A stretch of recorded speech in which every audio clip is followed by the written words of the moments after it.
সম্মানিত দিনী ভাই বোন, সিয়াম ইবাদতের জগতে সবচেয়ে দামি ইবাদত, যার বিনিময় জান্নাত।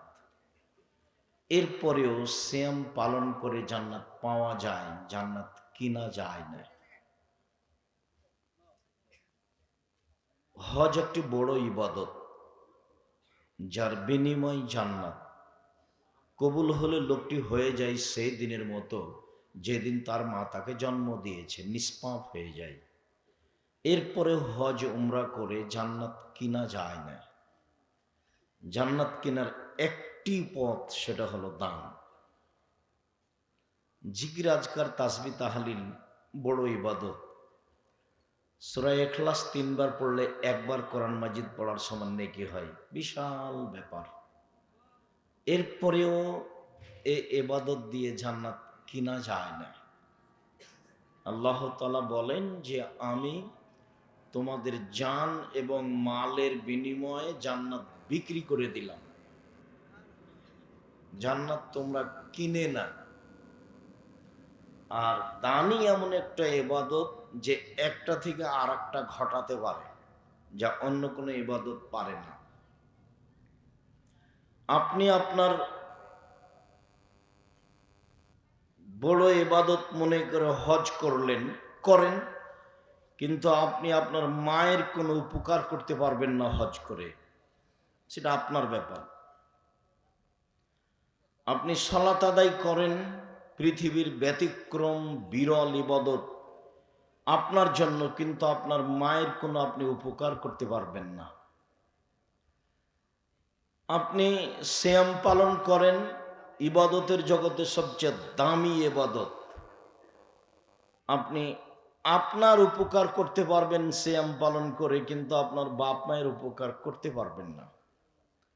আপনার বাপ মায়ের উপকারের একটাই পথ, সেটা হলো দান। আয়েশা রাদিয়াল্লাহু তাআলা আনহা বলেন, জা রাজুলুন ইলান নবী সাল্লাল্লাহু আলাইহি ওয়াসাল্লাম ক্বালা, একজন লোক আল্লাহর নবীর নিকটে আসলো, এসে বলছে, আল্লাহ রাসূল, ইন্না উম্মি উফতিলাতাত নাফসাহা ও আজুন্ন হলো তাকাল্লামাত তাসাদ্দাকাত। আমার আম্মা হঠাৎ মারা গেছেন। আমি মনে করছি যে আমার আম্মা কথা বলতে পারলে তিনি দান করতেন। হাল্লাহা সাবিন আতাসাদ্দাকানহা, আমি যদি আমার মায়ের পক্ষ থেকে দান করি তাহলে আমার মায়ের জন্য নেকি হবে কি? কালা নাম, আল্লাহ রাসূল বললেন হ্যাঁ হবে। হাদিস বুখারী মুসলিম। পুরো ইবাদতটা আপনার মায়ের জন্য। আমার মা হঠাৎ মারা গেছেন, আমার মা কথা বলতে পারলে দান করতেন, তো আমার মায়ের নামে যদি আমি দান করি তাহলে আমার মায়ের নেকি হবে কি? কালা নাম, আল্লাহ রাসূল বলেন হ্যাঁ। আবু হুরায়রা রাদিয়াল্লাহু তাআলা আনহু বলেন, জা রাজুলুন ইলান নবী সাল্লাল্লাহু আলাইহি ওয়াসাল্লাম ক্বালা, একজন লোক নবীর কাছে আসলো, এসে বলল, ইয়া রাসূলুল্লাহ কাদ মাতা আবি ওয়া তারাকা মালান ওয়া লাম ইউসিনি। আল্লাহর নবী, আমার আব্বা মারা গেছেন, অর্থ সম্পদ ছেড়ে গেছেন, তিনি আমাকে কোনো ওসিয়ত করে যাননি। হাল ইউকাফফিরুল্লাহু আন সাইয়্যাতিহি লা তাসাদ্দাক লাহু, আমি আমার পিতার জন্য যদি দান করি তাহলে আমার পিতার পাপ মিটে যাবে কি? কালা নাম, আল্লাহ রাসূল বলেন হ্যাঁ। মুসলিম। আগের বুখারী মুসলিমের হাদিসে বুঝলাম যে মায়ের নামে দান করলে মায়ের জন্য নেকি হবে, আর পরের হাদিসে বুঝলাম যে আমি যদি আমার বাপ মায়ের নামে দান করি তাহলে তাদের পাপ মিটে যাবে। পাপ ছোট না বড় এ কথা আল্লাহ রাসূল বলেননি, তবে আল্লাহ রাসূল বলেছেন যে হ্যাঁ, তোমার আব্বার পাপ মিটে যাবে। পৃথিবীতে এমন কোনো এবাদত নেই যেই এবাদত আপনি করলেন আর আরেকজনের পাপ মিটে গেল, এটা অসম্ভব। সেটা একমাত্র সাদকা দিয়ে হতে পারে। আবু হুরায়রা রাদিয়াল্লাহু তাআলা আনহু বলেন, রাসূল সাল্লাল্লাহু আলাইহি ওয়াসাল্লাম বলেছেন, ইন্না সাদকা তুতফিল খাতিয়াতা কামা ইউতফিল মাউন নারা। নিশ্চয় দান মানুষের পাপকে মিটিয়ে দেয় যেভাবে পানি আগুনকে নিভিয়ে দেয়। রাসূল সাল্লাল্লাহু আলাইহি ওয়াসাল্লাম বলেন, নিশ্চয় দান মানুষের পাপকে মিটিয়ে দেয় যেভাবে পানি আগুনকে নিভিয়ে দেয়। একথা রাসূল সাল্লাল্লাহু আলাইহি সাল্লাম বলেন। উকবা ইবনে আমির রাদিয়াল্লাহু তাআলা আনহু বলেন, রাসূল সাল্লাল্লাহু আলাইহি ওয়াসাল্লাম বলেছেন, ইন্না সাদকাতা তুতফিউ আন আহলিহা হাররাল কুবুরে। নিশ্চয় দান যার নামে করা হয় তার কবরের শাস্তি বন্ধ হয়ে যায়। এক ব্যতিক্রম ইবাদত, ভিন্ন ধরনের পাওয়ারফুল ক্ষমতাধর ইবাদত হলো দান। রাসূল সাল্লাল্লাহু আলাইহি সাল্লাম বলেন, দান আপনি যার নামে করবেন তার কবরের শাস্তি বন্ধ হয়ে যাবে। এ কথা মুহাম্মদ সাল্লাল্লাহু আলাইহি সাল্লাম বলেন। উকবা ইবনে আমির রাদিয়াল্লাহু তাআলা আনহু বলেন, রাসূল সাল্লাল্লাহু আলাইহি ওয়াসাল্লাম বলেছেন, কুল্লু ইমরিন ইয়াকুনু ইয়াউমাল কিয়ামা ফি যিল্লি সাদাকাতিহি হাত্তা ইউকযা বাইনান নাস। বিচারের মাঠে প্রত্যেক মানুষ তার দানের বিশেষ ছায়াতলে থাকবে যতদিন পর্যন্ত তার মাঠে বিচার চলবে। যতক্ষণ তার বিচার না করা হচ্ছে, তো যে ব্যক্তি দান করবে সে তার দানের ছায়াতলে থাকবে। উল্লেখ্য যে আবু হুরায়রা রাদিয়াল্লাহু তাআলা আনহু বলেন, রাসূল সাল্লাল্লাহু আলাইহি ওয়াসাল্লাম বলেছেন, সাবাতুন ইদুল্লাহুমুল্লাহু তাআলা ফি যিল্লিহি ইয়াওমা লা যিল্লা ইল্লা যিল্লুহু। 7 শ্রেণীর মানুষ বিচারের মাঠে বিশেষ ছায়াতলে থাকবে যখন আল্লাহর ছায়া ছাড়া বিচারের মাঠে আর কোনো ছায়া থাকবে। এই ছেলে, ছেলেটা উঠে কোথায় যাচ্ছে? তোমরা দেখো তো, বাইরে যারা একটু বসে আছে গল্প করছে তাদেরকে ভিতরে আসতে বলো। আর দয়া করে কয়েক মিনিট আমাকে কাজ দেখায়েন না। সম্মানিত দিনী ভাই বোন,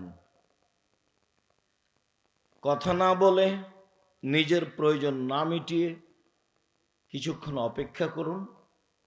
আপনার কিছু না কিছু উপকার করবই করব ইনশাআল্লাহ। শুধু আপনার জন্য এসেছি। মাওলানা আকরামুজ্জামান বিন আব্দুস সালাম দেশের সুযোগ্য সুদক্ষ আলেম, তার কথাতে আমরা এসেছি, এ কথাই ঠিক। তবে আমি আপনার জন্য এসেছি, আপনার কিছু না কিছু উপকার করবই করব ইনশাআল্লাহ। এ লক্ষ্যে এসেছি, যাতে করে আপনার কথা স্মরণ থাকে। সম্মানিত দিনী ভাই বোন, তাতে তিনি বললেন যে বিশেষ ছায়াতলে থাকবে ইমামুন আদিল, ন্যায়পরায়ণ নেতা। নেতা হলে ন্যায়পরায়ণ হতে হয়, সত্যবাদী হতে হয়, আমানতদার বিশ্বস্ত হতে হয়, জ্ঞানী হতে হয়। আব্দুল্লাহর বক্তব্য শোনেন, বিস্তারিত বুঝতে পারবেন নেতা কাকে বলে, নেতাকে হতে পারে। আমরা তো প্রায় সবাই গোলাম, গোলাম কি আর নেতা হতে পারে? রহস্য বক্তব্য শুনলে বোঝা যাবে যে মূসা আলাইহিস সালাম ফেরাউনের বাড়িতে মানুষ হচ্ছেন কেন। মূসা আলাইহিস সালামের মা, উনি নিজের পরিচয় দিতে পারেননি জীবনে যে মূসার মা আমি। জীবন পার হয়ে গেছে, মূসার মা, মূসা আলাইহিস সালামের মা নিজের পরিচয় দিতে পারেনি জাতির সামনে যে আমি মূসা আলাইহিস সালামের মা। এই পরিচয় দিলে মূসার বেঁচে থাকার সুযোগ নেই। অথচ পৃথিবীতে সবচেয়ে শক্তিশালী ক্ষমতাধর স্বাধীন পুরুষ যে, তার বাড়িতে মুসা আলাইহিস সালামকে লালন পালন হতে হবে কেন? মস্তিষ্ক ফ্রি থাকতে হবে, মস্তিষ্ক বড় হতে হবে। গোলাম হয়ে দাস হয়ে জাতির কিছু করা যায় না। প্রায় সময়ই আমরা দাস। অনেক সময় আমি অবাক হই যে ছেলেটা যখন ম্যাট্রিক পাস করেছে তখন বাপ মা বলছে খুব মেধা ভালো, খুব মেধা ভালো, গোল্ডেন পেয়েছে, খুব মেধা ভালো, ইঞ্জিনিয়ার করতে হবে, ডাক্তার করতে হবে। বাস তার খালা বলে, তার মা বলে, তার আত্মীয় স্বজন বলে, তার দাদা দাদি বলে। তো ইন্টার পাস করলো, তারপরে ওকে এখন বিশ্ববিদ্যালয়ে ভর্তি করতে হবে। সব সময় একটা বড় ডাক্তার, মেয়ে বড় ডাক্তার, ছেলে বড় ডাক্তার, ছেলে বড় ইঞ্জিনিয়ার, মেয়ে বড় ইঞ্জিনিয়ার। তো বিশ্ববিদ্যালয়ে ভর্তির সময় 3-4টা সাবজেক্ট প্রতি একটা করে প্রাইভেট টিচার দিয়েছে। যাক, ভালো করেছে, ঢাকা বিশ্ববিদ্যালয়ে ভর্তি হয়েছে, ডাক্তারি লাইনে পড়াশোনা করেছে, বিদেশে গেছে, ঢাকা পিজি হাসপাতালের ডাক্তার, 3 লক্ষ টাকা বেতন।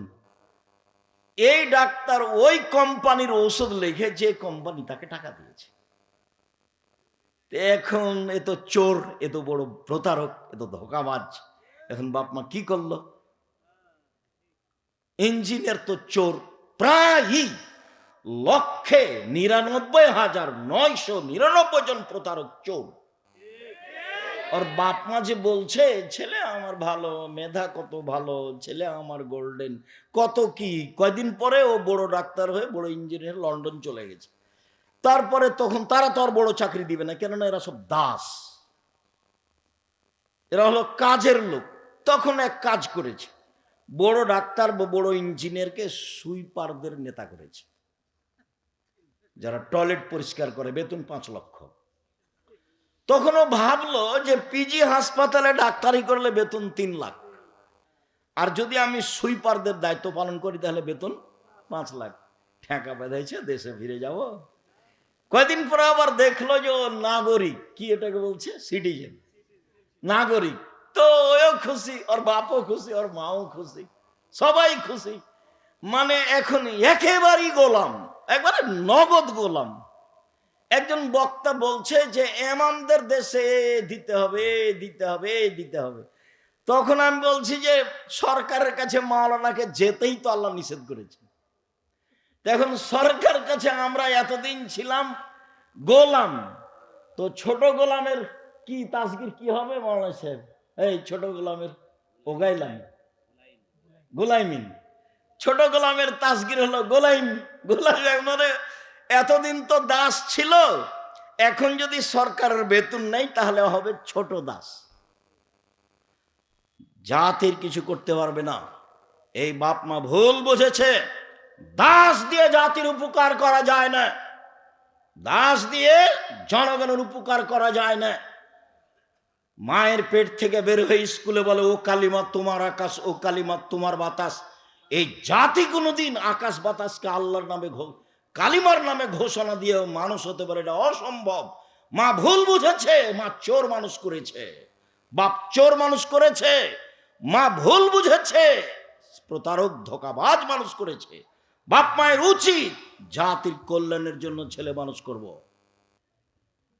জাতিকে পরকালমুখী করার জন্য ছেলে মানুষ করব।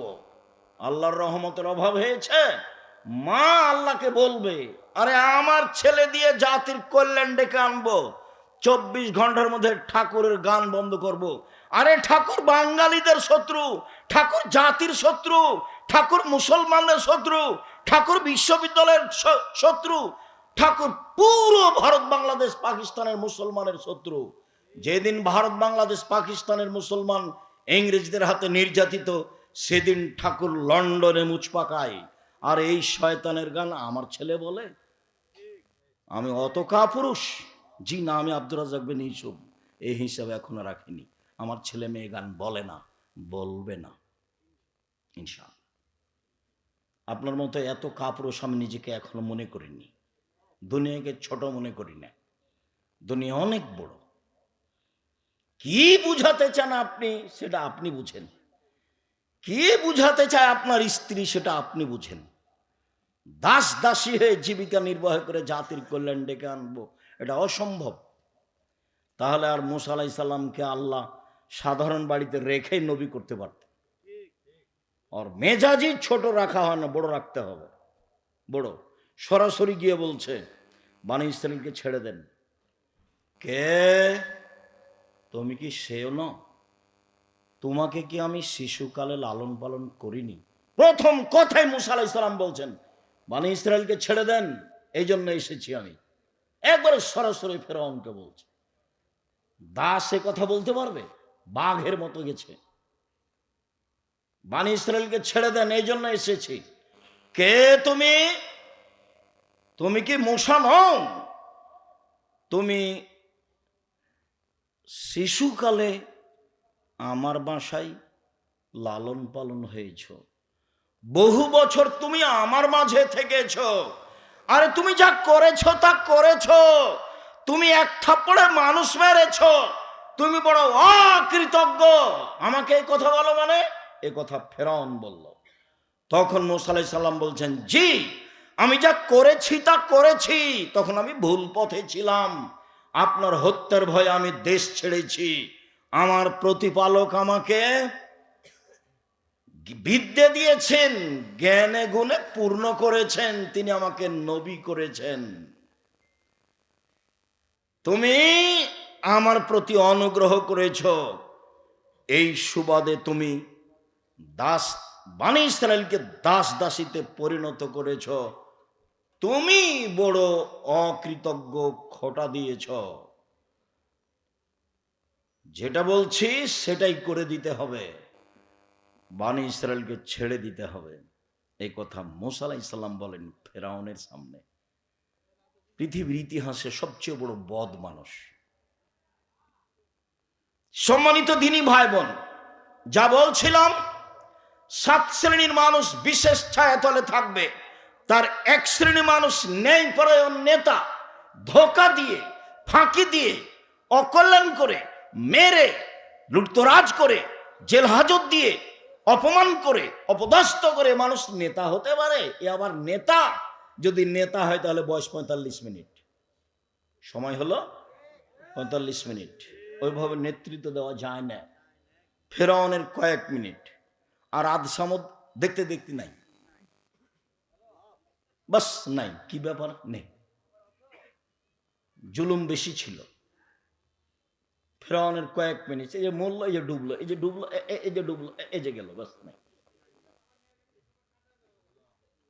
সম্মানিত দ্বীনি ভাই বোন, তারপরে তিনি বললেন, ওই যুবক যে বাল্য থেকেই ইবাদত অভ্যাসী, তারপরে ওই 2 বন্ধু যে আল্লাহর জন্য ভালোবাসা, আল্লাহর জন্য ভালোবাসা কেটে দেয়, সেই ব্যক্তি যে মসজিদ থেকে বের হয় আবার ব্যস্ত থাকে কখন মসজিদে যাব।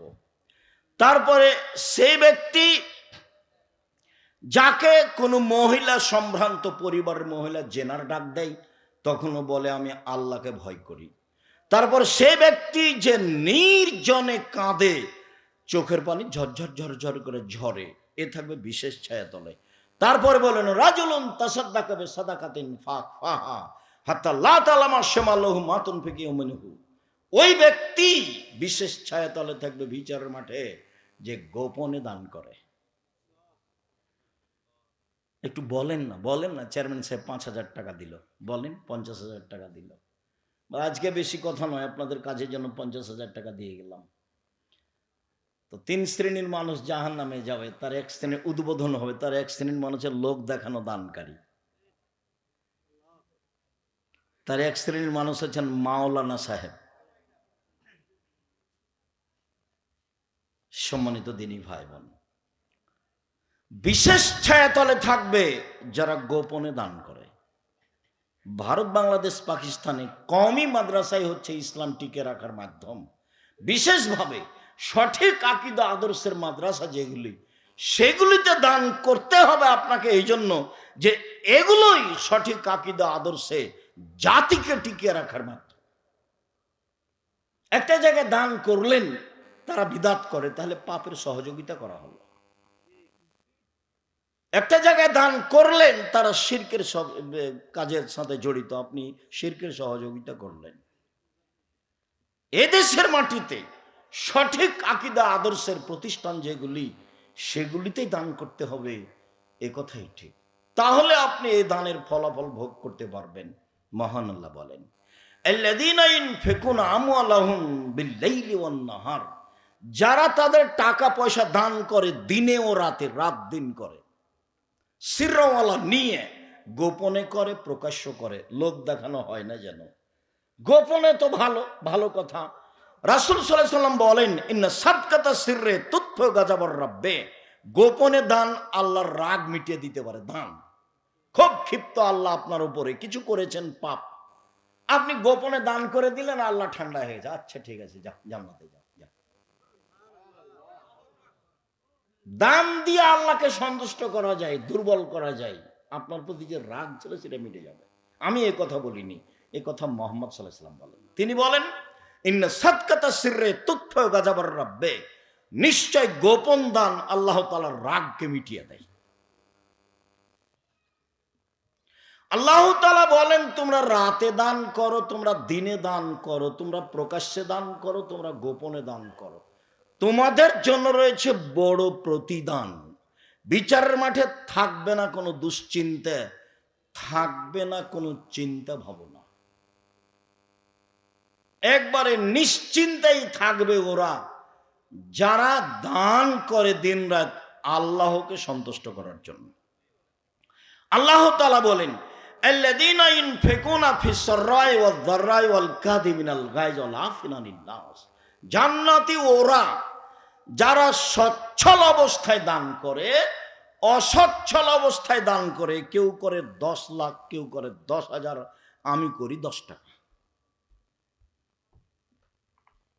আল্লাহ বলছেন সচ্ছল অবস্থায় দান করে, অসচ্ছল অবস্থায় দান করে।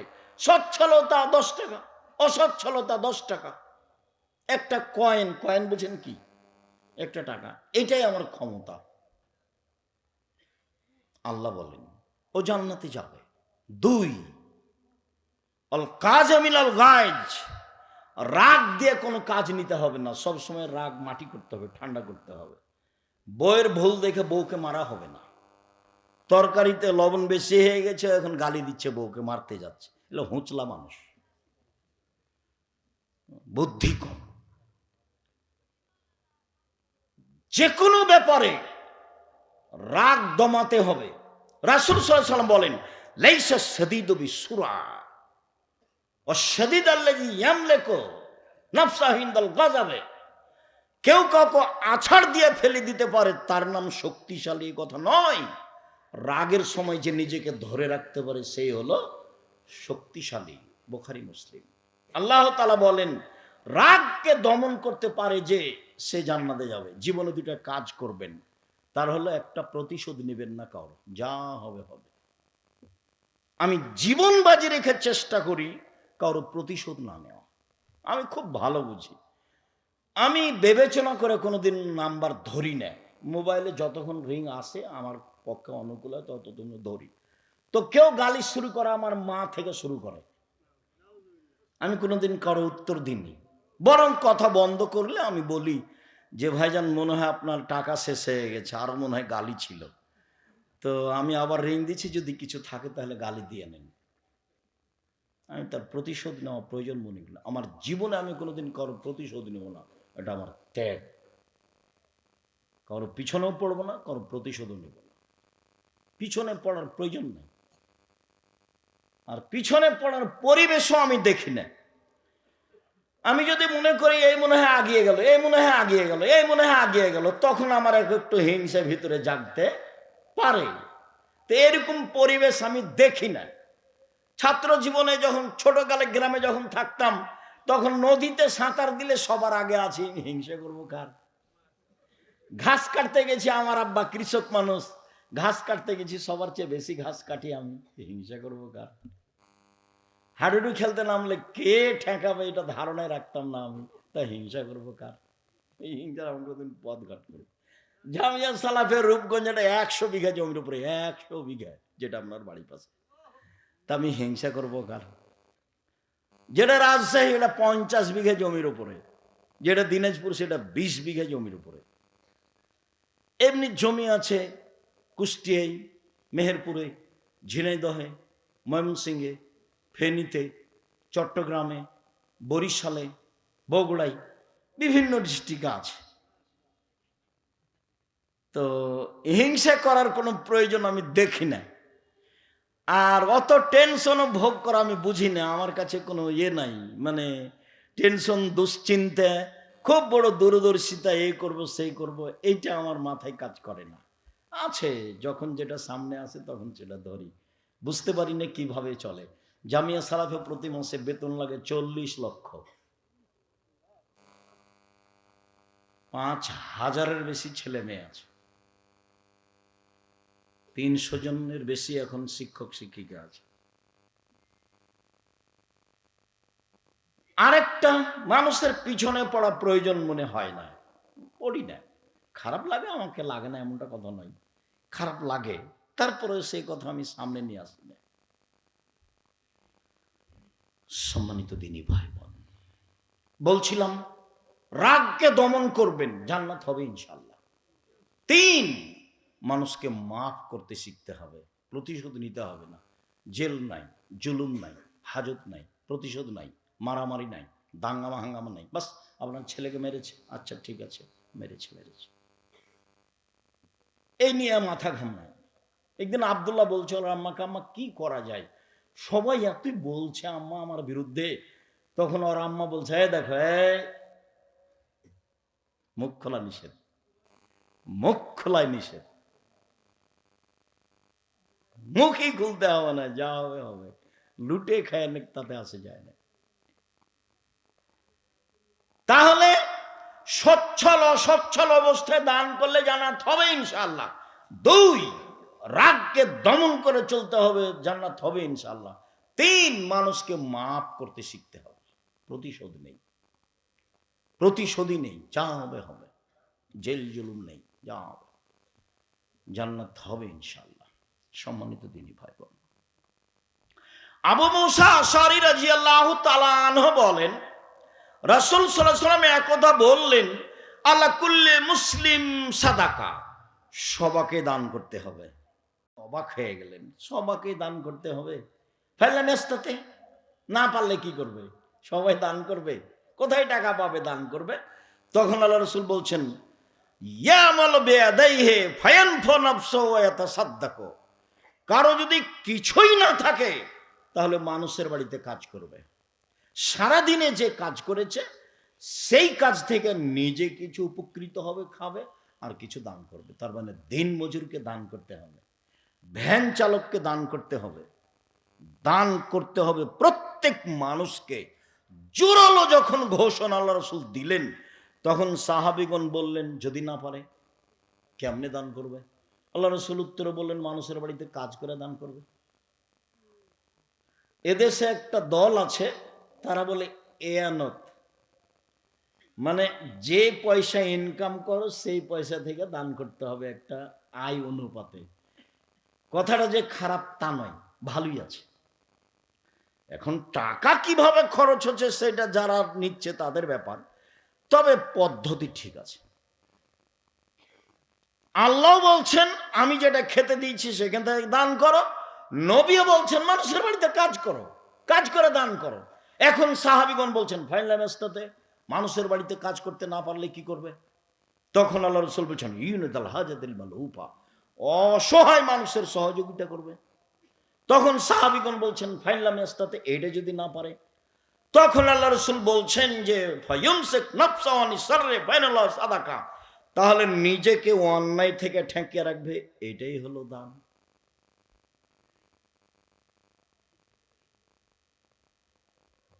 আবু যার গিফারী রাদিয়াল্লাহু তাআলা আনহু বলেন, রাসূল সাল্লাল্লাহু আলাইহি ওয়াসাল্লাম একদা বললেন, ইন্নে বিকুল্লি তাসবিহাতিন সাদাকা, সুবহানাল্লাহ বললে দানের নেকি হয়, অবিকুল্লি তাহমিদাতিন সাদাকা, আলহামদুলিল্লাহ বললে দানের নেকি হয়, অবিকুল্লি তাহলিলাতিন সাদাকা, লা ইলাহা ইল্লাল্লাহ বললে দানের নেকি হয়, আমরুন বিল মারুফে সাদাকা, ভালো কাজের আদেশ করলে দানের নেকি হয়। ওয়া নাহিয়ানিল মুনকারে সাদাকা, মন্দ কাজের নিষেধ করলে দানের নেকি হয়।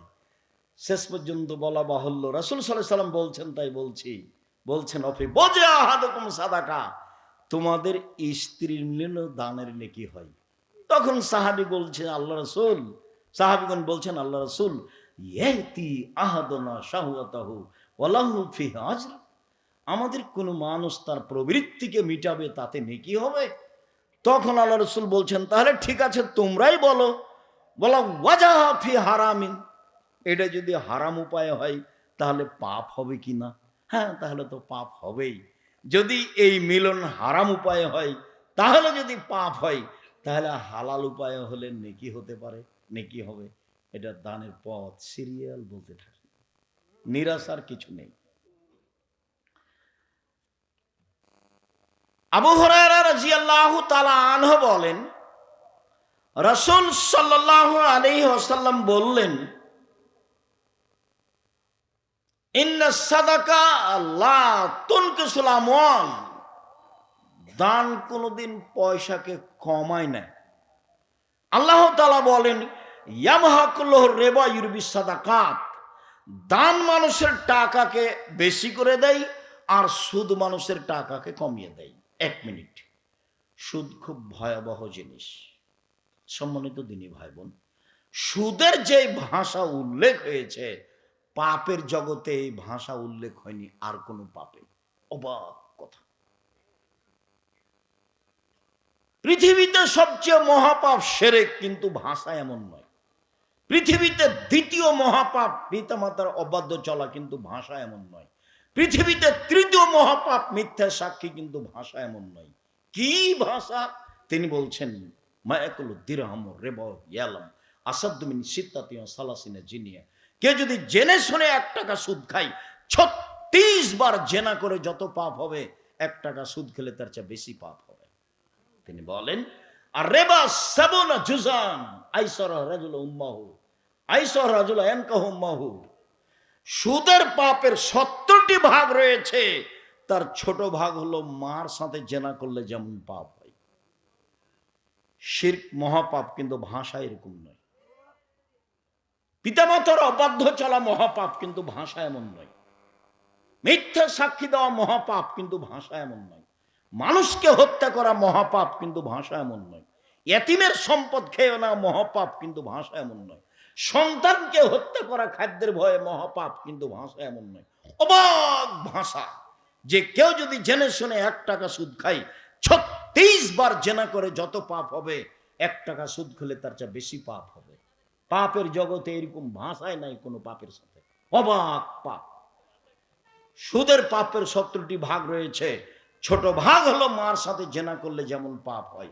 বলছিলাম, এই ছেলে, কে কথা বলে এখানে? যাও তোমরা দেখো। সম্মানিত দিনী ভাই বোন, বলছিলাম, দান মানুষের টাকাকে বেশি করে, দান করলে টাকা বেশি হবেই।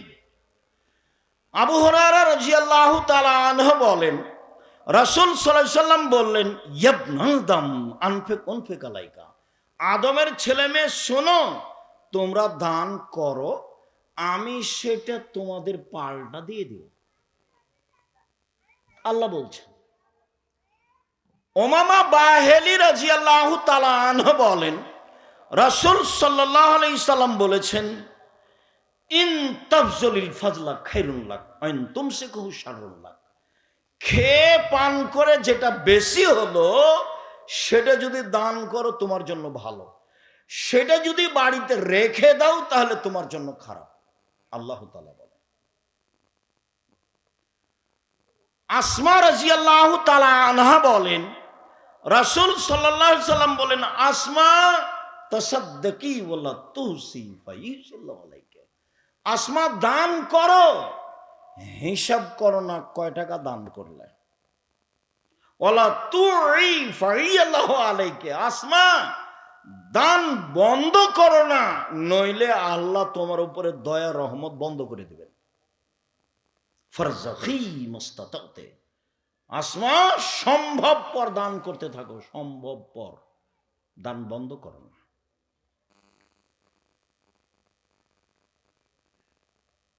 আবু সাঈদ খুদরি রাদিয়াল্লাহু তাআলা আনহু বলেন, রাসূল সাল্লাল্লাহু আলাইহি সাল্লাম ঈদের মাঠে বললেন, ইয়া মাসার নিসা তাসাদ্দাকনা ফাইনুরিতুকুম আকসার আলিন নার।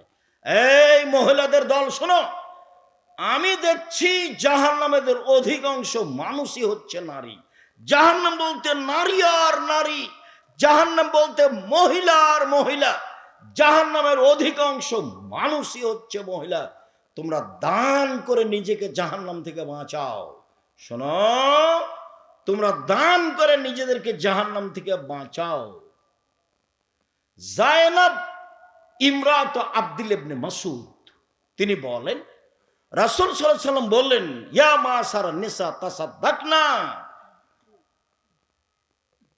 ওয়াইন হুলিয়াকুন্না, মহিলারা শোনো, জাহান্নাম থেকে বাঁচার জন্য দান করো।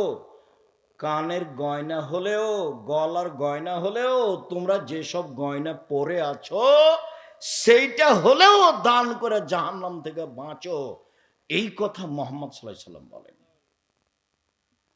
আদী ইবনে হাতেম রাদিয়াল্লাহু তাআলা আনহু বলেন, রাসূল সাল্লাল্লাহু আলাইহি সাল্লাম বলেন, মা মিনকুম মিন আহাদিন ইল্লা সায়ুকাল্লিমুহুল্লাহু তাআলা ইয়াউমাল কিয়ামা লাইসা বাইনাহু ওয়া বাইনাহু তারজুমান ওয়ালা হাজিবুন ইয়াহজিবুহু।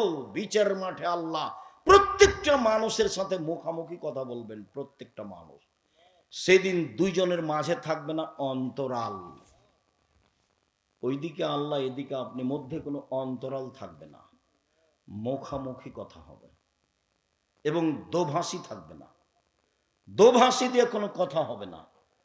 আপনি যা বলবেন আল্লাহ তা বুঝবেন, আল্লাহ যা বলবেন আপনি তা বুঝবেন, কোনো সমস্যা হবে না। হাদিস বুখারী মুসলিম। এরপর আল্লাহ রাসূল বলেন, সুম্মা ইয়ানজুরু আয়মানা মিনহু, সে তার ডান দিকে লক্ষ্য করবে ওই সময় যখন মুখামুখি কথা চলছে। ফায়ারা মা কাদ্দামা মিন আমালিহি, তখন দেখতে পাবে পুরো জীবনের কর্ম যা কিছু করেছে জীবনে। খুব সাবধান, জেনা অন্যায় অবিচার থেকে বেঁচে থাকতে হবে, খুব সাবধান। ডান দিকে দেখতে পাবে তার পুরো জীবনের কর্ম। সুম্মা ইয়ানজুরু আসওয়া মিনহু, তারপর সে বাম দিকে লক্ষ্য করবে। ফায়ারা মা কাদ্দামা মিন আমালিহি, তার জীবনের সব কর্ম দেখতে পাবে বাম দিকে। সুম্মা ইয়ানজুরু বাইনা ইয়াদাইহি তিলকা ওয়াজহি ফায়ারান নার, এরপরে সামনের দিকে দেখলে দেখবে জাহান্নাম। তাহলে ডানে কর্ম, বামে কর্ম, সামনে জাহান্নাম। এখন আল্লাহ রাসূল বলছেন, পৃথিবীর মানুষ ফাত্তাকুন নারা ওয়ালাউ বিশিক্কা তামারাতিন, পৃথিবীর মানুষ দান করে জাহান্নাম থেকে বাঁচো। খেজুরের বীজের ওপরে এবং খেজুরের খাওয়া মূল অংশের ভিতরে যেই সাদা অল্প সামান্য ছিলকা রয়েছে, এই পরিমাণ আবরণ সমপরিমাণ দান করে হলেও জাহান্নাম থেকে বাঁচো। হাদিস বুখারী মুসলিম। জাহান্নাম থেকে বাঁচার পথই দান, জাহান্নাম থেকে বাঁচার পথই দান। পৃথিবীর মানুষ জাহান্নাম থেকে বাঁচো, সামান্য থেকে সামান্য পরিমাণ দান করে হলেও। মহিলারা শোনো, জাহান্নাম বলতে নারী আর নারী, জাহান্নাম বলতে নারী আর নারী। তোমরা দান করে জাহান্নাম থেকে বাঁচো। মহিলারা শোনো, প্রয়োজনে হাতে পায়ে গলায় যা কিছু আছে স্বর্ণ গয়না সবকিছু দান করে দিয়ে জাহান্নাম থেকে বাঁচো। এ কথা মুহাম্মদ সাল্লাল্লাহু আলাইহি সাল্লাম বলেন। সম্মানিত দিনী ভাই বোন, আবু হুরায়রা রাদিয়াল্লাহু তাআলা আনহু বলেন, রাসূল সাল্লাল্লাহু আলাইহি সাল্লাম বলেছেন, মা মিন ইয়াউমিন ইসবু ফিহি লিবাদ, প্রত্যেক দিন সকালে যে মানুষ সকাল করে, প্রত্যেক দিন যে মানুষ সকাল করে, মালাকানে ইয়ানজিলানে, দুইজন ফেরেশতা আকাশ থেকে নেমে আসেন প্রত্যেক দিন। একুলো আহাদুহুমা, দুইজনের একজন বলে, আল্লাহুম্মা আতে লিকুল্লি মুনফিকিন খালাফা, আল্লাহ যে যতটুকু দান করলো তুমি তার ততটুকু পূর্ণ করে দাও। কয়েক লাখ। আর অপরজন বলে, আল্লাহুম্মা আতে লিকুল্লি মুনফিকিন তালাফা, যে যতটুকু দান করলো না তুমি তার ততটুকু ক্ষতি করে দাও। ক্ষতি হবে, কেউ রক্ষা করতে পারবে না আপনার এই ক্ষতিকে। হাদিস বুখারী মুসলিম। আপনি ধরেন এখন দানের কথা বলা হলো, ছেলেটা সামনে দিয়ে ঘুরলো, আপনি 20 টাকা, 2 টাকা, 50 টাকা, 500 টাকা দিতে পারলেন না, অথচ আছে, ক্ষতি হবেই, কাউকে বলা লাগবে না। এই কথা মুহাম্মদ সাল্লাল্লাহু আলাইহি সাল্লাম বলেছেন, ক্ষতি হবেই হবে, নিশ্চিত হবে, অবধারিত হবে, হবেই হবে। সম্মানিত দিনী ভাই বোন, রাসূল সাল্লাল্লাহু আলাইহি সাল্লাম বলেন, আল ইয়াদুল উলিয়া খায়রুম মিন ইয়াদিস সুফলা, দেওয়া হাত ভালো নেওয়া হাতের চেয়ে। জীবনে কোনোদিন হাত ছোট হোক বড় হোক, কোটি টাকা হোক আর একটা কয়েন 10 টাকা হোক, দেওয়ার সব সময় হাত রাখবেন। খালি হাতে বাড়ি থেকে বের হবেন না। ফকির ভিক্ষা চাইলে বলবেন না যে মাফ করো মাফ করো। কি অপরাধ করেছে যে ওকে বলছেন মাফ করো? কি অপরাধ করেছেন তার? কেন আপনি বাড়ি থেকে এমনি বের হচ্ছেন? খুচরা টাকা নিয়ে বের হন না কেন? টাকা কম আছে, একটা কয়েন নিয়ে বের হবেন, 5 টাকা নিয়ে বের হবেন, 10 টাকা নিয়ে বের হবেন। 200 টাকা সারাদিনে দিতে পারবেন না যদি 5 টাকা করে নিয়ে বের হন। তাহলে আপনি কেন ফিরিয়ে দিচ্ছেন? আম্মা সায়লা ফালা তানহার, ভিক্ষুককে ফিরিয়ে দেওয়া যাবে না, ওকে ধমক দেওয়া যাবে না, ওকে তিরস্কার করা যাবে না। যে চাইতে এসেছে তাকে দিতে হবে, ঘোড়ায় চড়ে থাকলেও হাতিতে চড়ে থাকলেও। যখন আপনি নিজে কাউকে দিতে যাবেন, তখন যাকে দিবেন তাকে পরহেজগার মানুষ হতে হবে, যাকে খেতে দিবেন তাকে পরহেজগার মানুষ হতে হবে। সম্মানিত দিনী ভাই বোন, রাসূল সাল্লাল্লাহু আলাইহি ওয়াসাল্লাম বলেন, আল ইয়াদুল উলিয়া খায়রুম মিন ইয়াদিস সুফলা, দেওয়া হাত ভালো নেওয়া হাতের চেয়ে। দেওয়া হাত ভালো নেওয়া হাতের চেয়ে। জীবনে একটা মাথায় কথা রেখে দিবেন, যে টাকা পয়সা ছেলে মেয়েকে দেওয়া শিখাবেন, নিজে দিবেন, ছেলে মেয়েকে দেওয়া শিখাবেন। আল্লাহ রাসূল এইভাবেই বলছেন, বুখারী মুসলিমের হাদিস। পৃথিবীর মানুষ শুনে রেখো, দেওয়া হাত ভালো নেওয়া হাতের চেয়ে। দেওয়া হাত ভালো নেওয়া হাতের চেয়ে। সব সময় স্বামী স্ত্রী, ভাই বোন, মহিলা পুরুষ সব সময় মাথা রাখবেন, দান করার কিছু অবশ্যই ইবাদতের জগতে ব্যতিক্রম ইবাদত দান। সবচেয়ে শক্তিশালী, ক্ষমতাধর, পাওয়ারফুল ইবাদত হলো দান। দানই মানুষের পাপকে মিটিয়ে দিতে পারে। আগুন যেমন, পানি যেমন আগুনকে নিভিয়ে দিতে পারে, দানই কবরের শাস্তি বন্ধ করতে পারে। দানই আপনার পিতা মাতা মারা গেছে তাদের পাপ মিটিয়ে দিতে পারে, যা রাসূল সাল্লাল্লাহু আলাইহি সাল্লাম বলেন। দান করবে যারা, তারা বিচারের মাঠে চিন্তিত হবে না, দ্বিধাগ্রস্ত হবে না। তাদের জন্য থাকবে আল্লাহর সন্তুষ্টি, তাদের জন্য থাকবে আল্লাহর পক্ষ থেকে বড় প্রতিদান।